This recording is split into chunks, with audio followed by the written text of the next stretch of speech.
Hi all, welcome to learn with Delhi Matthew. पिछले video में हम लोगों ने टेंस जस्ट स्टार्ट करके रखा था। एक इंट्रोडक्शन वीडियो था टेंस के बारे में, और उसमें हम लोगों ने ये पढ़ा था कि टेंस तीन प्रकार के होते: प्रेजेंट टेंस, पास्ट टेंस और फ्यूचर टेंस। हिंदी में प्रेजेंट टेंस को हम वर्तमान काल बोलते हैं, पास्ट टेंस को हम भूतकाल बोलते हैं और फ्यूचर टेंस को हम भविष्य काल बोलते हैं। जो अभी जो चल रहा है उसके बारे में बात करने के लिए हम प्रेजेंट टेंस यूज़ करते हैं, जो बीता हुआ है उसके बारे में बात करने के लिए हम पास्ट टेंस यूज़ करते हैं, और जो होने वाला है, जो आने वाला है, उस चीज़ के बारे में बात करने के लिए हम लोग भविष्य काल यूज़ करते हैं। और उसमें हम लोग सबसे पहले स्टार्ट करके रखा था प्रेजेंट टेंस के बारे में। जो अभी जो चल रहा है उसके बारे में बोलने के लिए जो टेंस यूज़ करते हैं उसको हम प्रेजेंट टेंस या बोलते या वर्तमान काल बोलते। सो प्रेजेंट टेंस के बारे में हम लोगों ने जस्ट स्टार्ट करके रखा था। और प्रेजेंट टेंस के अंदर चार टेंसेस हैं: simple present, present continuous, present perfect और प्रेजेंट परफेक्ट कंटिन्यूस। सो यहाँ तक आप लोगों को अपने नोटबुक में भी नोट करके रखना है। जैसे मैंने अभी आपको बताया, जो टेंस और उसका जो मतलब तीनों टेंस के बारे में, और उसके बाद क्या है प्रेजेंट टेंस हेडिंग लिख के वो चारों प्रेजेंट टेंस जो आप जिस तरीके से मैंने इसमें बताया उसी तरीके से आपको लिख के रखना है। और आज के वीडियो स्टार्ट होने से पहले या आज के क्लास स्टार्ट होने से पहले से ही मैं आप लोगों से एक रिक्वेस्ट करता हूँ। वो ये है कि इस वीडियो को आप लोग फुल फ्री होकर देखना है। उसका रीज़न ये है, एक तो हमें पता है कि हम टेंशन वाली टेंस पढ़ रहे हैं, और ऊपर से हम लोग टेंशन वाली टेंस की सबसे ज़्यादा टेंशन वाले टेंस पढ़ रहे हैं। मतलब मैंने पिछले वीडियो में भी आप लोगों को बताया था कि सिंपल प्रेजेंट सबसे डिफिकल्ट है। मैंने मेरे अपने सारे स्टूडेंट्स को हमेशा टेंस स्टार्ट होने से पहले या सिंपल प्रेजेंट स्टार्ट होने से पहले एक बात मैं ज़रूर बताता, वो है कि यदि आपको सिंपल प्रेजेंट टेंस यदि समझ में आ गया तो समझो 60% टेंस आपको समझ में आ गई। मतलब टोटल टेंस की 60% जो बर्डन है वो केवल और केवल सिंपल प्रेजेंट में, और बाकी 40% बाकी 11 टेंसेस मिला के। सो आज हम बिना टाइम वेस्ट करके स्टार्ट करते।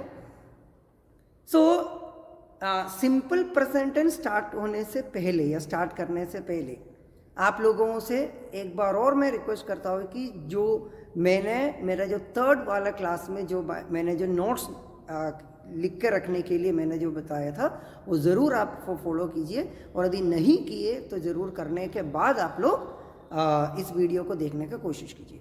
और इस वीडियो को बिल्कुल पूरा ध्यान से अच्छे से मतलब आपको समझना है और सुनना भी है, क्योंकि ये सिंपल प्रेजेंट टेंस की 50% मैं आज करवा रहा हूँ, और उसके बाद बाकी जो 50% है वो हम नेक्स्ट क्लास में करेंगे। सो हम स्टार्ट करते हैं। Simple present tense, simple present tense का फॉर्मूला है S + V1। आपको ये तो दिखाई दे रहे होंगे सिंपल प्रेजेंट और S + V1। अब ये S क्या है, V क्या है या V1 क्या है, और ये जो फॉर्मूला क्या है, क्योंकि हमें तो पता है कि टेंस में फॉर्मूला ही होते हैं, और यही फॉर्मूला को याद करके करके क्या होता है कि सालों निकल गए लेकिन हमें आज तक कुछ समझ में नहीं आया। सो आज ये सारे चीज़ों से आप सभी को मैं क्या है मुक्ति दिलाने वाला हूँ। अब अपन देखते हैं सबसे पहले फॉर्मूला क्या है। फॉर्मूला मैथ्स में भी हम लोगों ने बहुत सारे फॉर्मूले क्या है बचपन से रट के आ रहे हैं।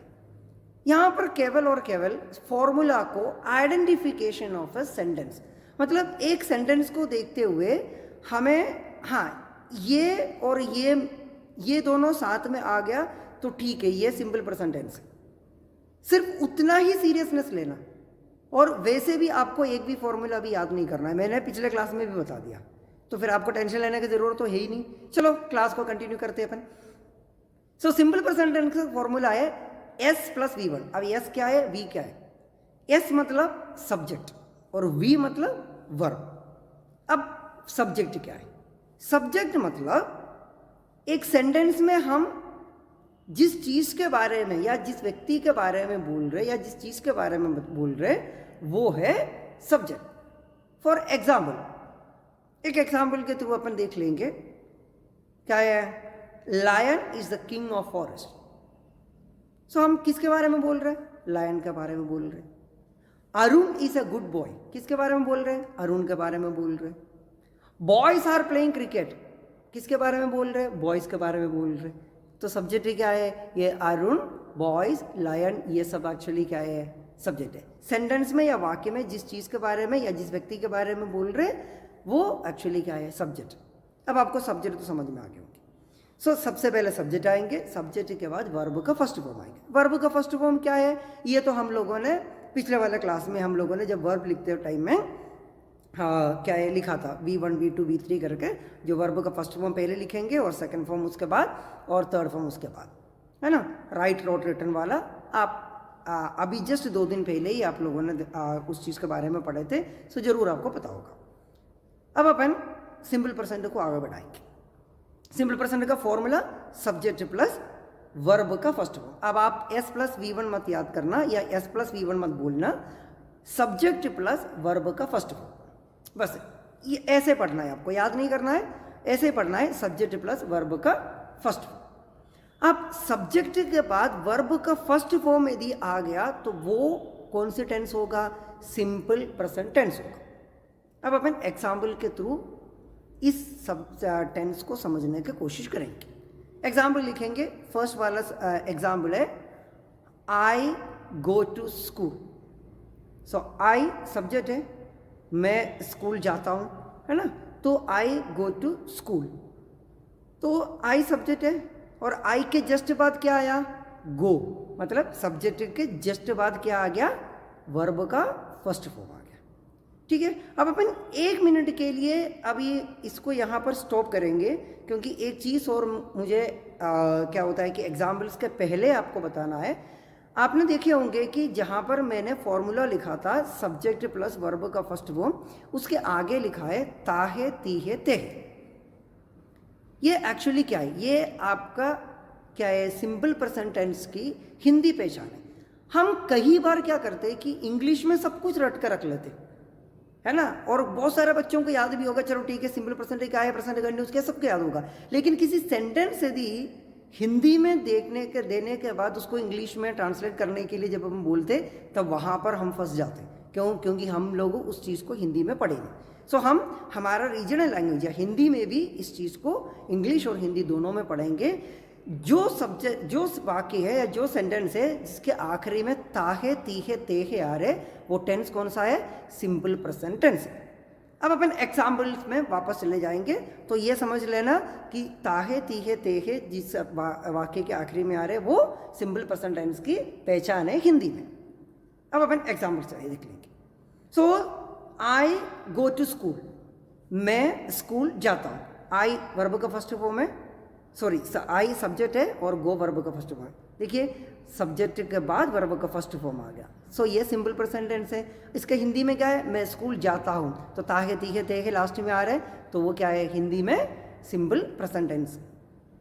आशा करता हूँ कि ये आपको समझ में आ गए होंगे। अब अपन एक एक करके हम लोग क्या होता है कि एग्जाम्पल्स पूरा देख लेंगे, क्योंकि इसके आगे और क्या होता है कि एक्साइटिंग मोमेंट्स आने वाला है, इसलिए। सो आई गो टू स्कूल, मैं स्कूल जाता हूँ। वी प्ले क्रिकेट, हम क्रिकेट खेलते हैं।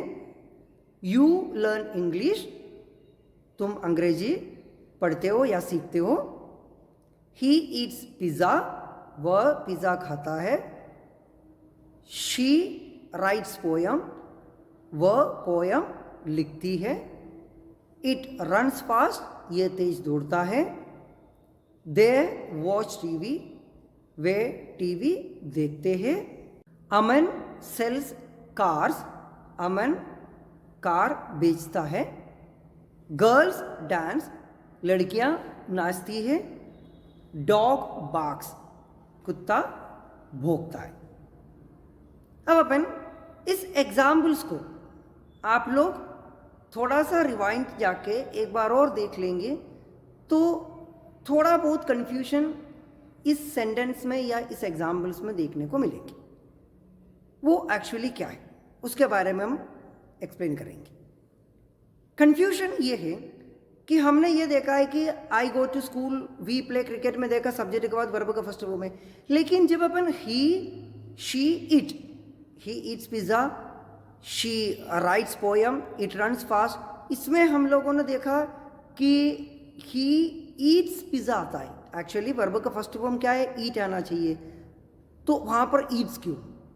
शी राइट्स पोयम, राइट आना चाहिए, वहाँ पर एस क्यों है? It runs fast, it run आना चाहिए, लेकिन वहाँ पर एस क्यों है? उसके बाद वापस अपन दे वॉच टीवी में, तो ठीक है सब्जेक्ट के बाद वर्ब का फर्स्ट फॉर्म है। वापस फिर क्या है? उसमें आ गया है कि अमन सेल्स आ गया, सेल आना चाहिए था। और उसके बाद फिर गर्ल्स डांस, सही है, उसमें सब्जेक्ट के बाद वर्ब का फर्स्ट फॉर्म है ना। और लास्ट में फिर अपने को कंफ्यूज किया, डॉग बार्क्स, बार्क आना चाहिए, वहाँ पर बार्क्स आ गया। अब यहाँ पर कॉमनली हमें एक चीज़ पता चल गया, कुछ ऐसे जो वर्ब्स है जिसके आखिरी में या जिसके लास्ट में एस या ई एस लगा हुआ है, ये एस वाला ही कन्फ्यूजन है और दूसरा कोई कन्फ्यूजन नहीं है। बाकी सब सब्जेक्ट के बाद वर्ब का फर्स्ट फॉर्म है, लेकिन कुछ ऐसे जो सेंटेंसेस है जिसके आगे जो वर्ब है वर्ब के साथ एस या ई एस लगा हुआ है, ये कन्फ्यूजन अभी हम हटा देंगे। वो कन्फ्यूजन हटाने के लिए हमें सिंपल प्रेजेंट टेंस की फर्स्ट रूल सीखना। वो रूल ऐसा बताते, if the subject is third person singular we add S और E S to the verb in the simple present tense. मुझे पता है कि आप लोगों को कुछ समझ में नहीं आए, लेकिन एक बार और हम धीरे से पढ़ेंगे, फिर हिंदी मीनिंग के साथ पढ़ेंगे तो आपको अच्छे से समझ में आ जाएंगे। If the subject is third person singular, यदि सब्जेक्ट थर्ड पर्सन सिंगुलर आ गया तो अब अपने को झटका लगा, क्योंकि मैं बार बार आप लोगों को बोलते आ रहा था कि आप लोगों को पर्सन्स रट कर रखना है, याद करना है। थर्ड पर्सन सिंगुलर क्या क्या है फटाफट बताइए? ही, शी, इट। यदि subject third person singular, if the subject is third person singular, यदि सब्जेक्ट थर्ड पर्सन सिंगुलर आ गया, वी ऐड, हमें ऐड करना पड़ेगा एस या ई एस, एस या ई एस को, है ना, टू द वर्ब, वर्ब के साथ in the simple present tense. अब अपन इसको सही तरीके से एक अच्छे से सेंटेंस बना के क्या होता है कि समझने की कोशिश करेंगे। ध्यान से सुनना है आप लोगों को, क्योंकि मैं हिंदी में समझा रहा हूँ। सिंपल प्रेजेंट टेंस में यदि सब्जेक्ट थर्ड पर्सन सिंगुलर आ गया, मतलब ही, शी, इट आ गया, तो वर्ब के साथ एस या ई एस लगेगा। एक बार और, सिंपल प्रेजेंट टेंस में यदि सब्जेक्ट जो है वो यदि थर्ड पर्सन सिंगुलर है तो वर्ब के साथ एस या ई एस लगेगा। फिर कंफ्यूजन खत्म नहीं होता, 50% कंफ्यूजन अभी खत्म हुआ, बाकी अभी और खत्म होना बाकी है। कौन सा 50% खत्म हो गया? चलो हमें यह पता चल गया कि थर्ड पर्सन सिंगुलर आ गया तो जो वर्ब उसमें लगा हुआ है उसके आगे एस या ई एस लगाना है। इसका मतलब क्या? थर्ड पर्सन सिंगुलर क्या है? He, she, it. So he, she, it यदि सब्जेक्ट आ गया तो उसके आगे जो भी वर्ब आएगा उसके आगे क्या करना पड़ेगा? एस या ई एस लगाना पड़ेगा। अब दिमाग में ये समझ में आ गया, हाँ, अब इसलिए क्या है, ही ईट की जगह पर ही ईट्स पिज़्ज़ा आ गया, शी राइट की जगह पर शी राइट्स आ गया, इट रन की जगह पर इट रन्स आ गया। अब समझ में आ गया कि ही, शीट आ गया तो जो भी आगे का जो वर्ब है उसके आगे एस या ई एस लगाना। लेकिन ये तो 50% कन्फ्यूजन नहीं खत्म हुआ, बाकी 50% बाकी है। वो 50% का मतलब कैसा है? वो 50% है हमारा जो अमन और कुत्ता। अब ये अमन और कुत्ते ने क्या किया? अमन के आगे देख लो, अमन सेल्स कार, अमन कार्स बेचते हैं या बेचता है, तो अमन के आगे, अमन जो लिखा हुआ है उसमें सेल के आगे एस क्यों आया? थर्ड पर्सन सिंगुलर तो हमें पता है कि ही, शीट है, उसके आगे तो लगेगा, रूल भी हमने सीख गए। अब चलो छोड़ दो, उसके बाद फिर डॉग आया, डॉग के आखिरी मतलब बाद भी जो बार्क लिखा हुआ है, बार्क के मतलब क्या होता है कि आगे भी एस लगा हुआ है, तो डॉग बार्क्स आ गया। ये क्यों है? यदि आप लोगों ने मेरे सेकंड वाला वीडियो यदि आपने देखे तो आपको समझ में आ जाए कि जो मैंने पर्सन्स के बारे में आप लोगों को एक्सप्लेन किया हुआ जो ये वाला जो वीडियो है, वो वीडियो यदि आप लोग यदि अच्छे से देखेंगे तो आपको समझ में आ जाएंगे मैं और आपको छोड़ के इस दुनिया में जो कुछ भी हो वो सब एक्चुअली क्या है, थर्ड पर्सन है, सिर्फ ही शीट नहीं है ना। मैं और आपको छोड़ के इस दुनिया में जो कुछ भी हो वो सब क्या है, थर्ड पर्सन है। वो यदि थर्ड पर्सन एक ही है तो थर्ड पर्सन सिंगुलर है, एक से ज़्यादा है तो थर्ड पर्सन प्लूरल है। अब उसके हिसाब से क्या है कि यदि हम अमन के बारे में बोल रहे, मैं आपको अमन के बारे में बोल रहे, तो अमन क्या है, थर्ड पर्सन सिंगुलर बन गया क्योंकि अमन एक ही है, तो एक्चुअली क्या है, थर्ड पर्सन सिंगुलर है अमन। आ गया समझ में, है ना। सो मैं और आपको छोड़ के दुनिया में जो कुछ भी हो वो एक्चुअली थर्ड पर्सन है। यदि वो एक है तो थर्ड पर्सन सिंगुलर है, एक से ज़्यादा है तो थर्ड पर्सन प्लूरल है। उस हिसाब से यदि अपन देखेंगे तो अमन क्या है, थर्ड पर्सन सिंगुलर है। अब डॉग वाला भी समझ में आ गया क्योंकि मैं आपको डॉग के बारे में बता रहा हूँ, है ना। डॉग लिखा हुआ है, डॉग्स नहीं लिखा, सो वो क्या है, डॉग थर्ड पर्सन सिंगुलर है, इसलिए आगे बार्क के आगे बार्क्स लिखा हुआ है। अब कुछ लोगों के एक छोटा सा कंफ्यूजन होगा कि सर गर्ल्स डांस क्या है। गर्ल्स एक्चुअली क्या है, मैं आपको गर्ल्स के बारे में बता रहे, एक गर्ल के नहीं गर्ल्स के बारे में बता रहे, लड़कियों के बारे में बता रहे, तो वो थर्ड पर्सन प्लूरल है और SCIS कहाँ लगते हैं, थर्ड पर्सन सिंगुलर के साथ, इसलिए गर्ल्स डांस आया, गर्ल्स डांसर्स नहीं आए। आशा करता हूं कि ये आप लोगों को अच्छे से समझ में आ गया। जब तक आप इस चीज़ को पूरी तरह से नहीं समझते तब तक आपको बार बार इस वीडियो को देखना है, क्योंकि ये एक बार आपको अच्छे से समझ में आने के बाद हम अगले क्लास में सिंपल प्रेजेंट टेंस की नेक्स्ट पार्ट जो है वो कंप्लीट करेंगे। और मैं आपको गारंटी के साथ बोल सकता हूँ कि उसके बाद आप लोगों को कोई शिकायत नहीं होगी कि सिंपल प्रेजेंट टेंस के बारे में। सो आज के लिए इतना ही है, मिलती है अगले वीडियो में। Thank you so much.